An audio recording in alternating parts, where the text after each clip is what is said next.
Okay, so moving into one more modification in our seated series is Janu Sirsana, which is knee to head. So Lene, we're going to bring both of our sit bones, again, that bony nubby part in our tailbone area, in towards the earth.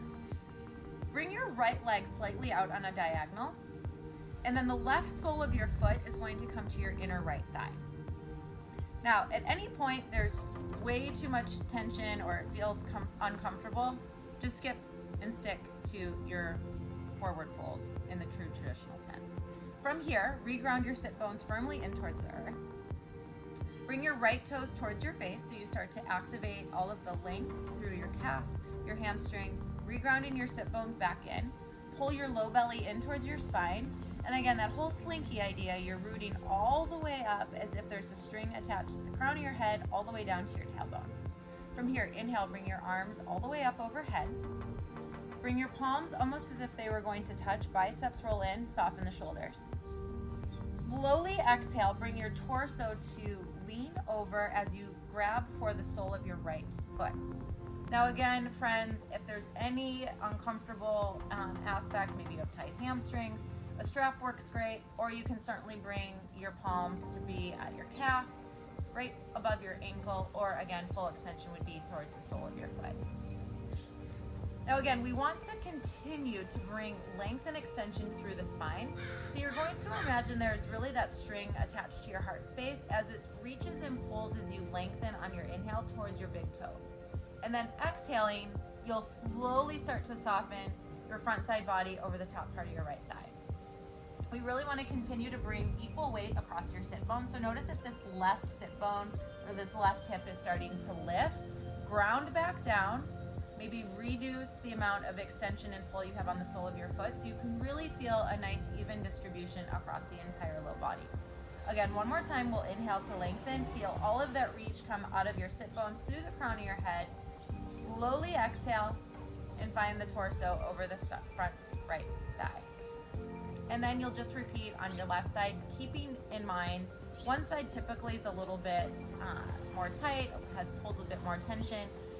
Certainly don't want to cheat. So keep both sides equal time, 3 to 5 breaths is great.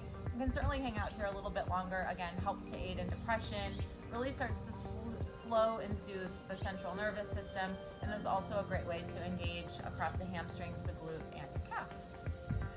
Okay, so thinking about the physical therapy perspective of the forehead to knee pose, Kelly, go ahead and get into that pose. One thing I really like about this that sets it apart from just the standard forward fold, or even the wide leg forward fold, is that it allows you to isolate one side over the other. So it's pretty common that you're more restricted on one side, and sometimes when you're doing something that's bilateral or both sides at the same time, you can't tease out those differences and really work on the nuances of the deficits. So this allows you to focus on one side. All right, and what that also does for their nervous system is it helps it to dissociate one body part from the other. So in life, we need to have coordinated mobility, coordinated motion, and what that normally means is that, you know, one limb is doing one thing while the other is doing something else, or all 4 limbs are doing something entirely different. And so really keeping the nervous system dynamic, we want to reinforce that idea. So by lengthening through the back side of one leg and then opening up the hip of the other, it's really challenging the nervous system to diversify mobility and motion and make it more useful to your life. Thanks so much for joining us for this segment. We hope that you found all of the information insightful and something that can certainly relate more into your own needs and your own requests. We definitely want to hear from you though. Suggestions, questions, anything that's working, not working. Your point of view is very important to us.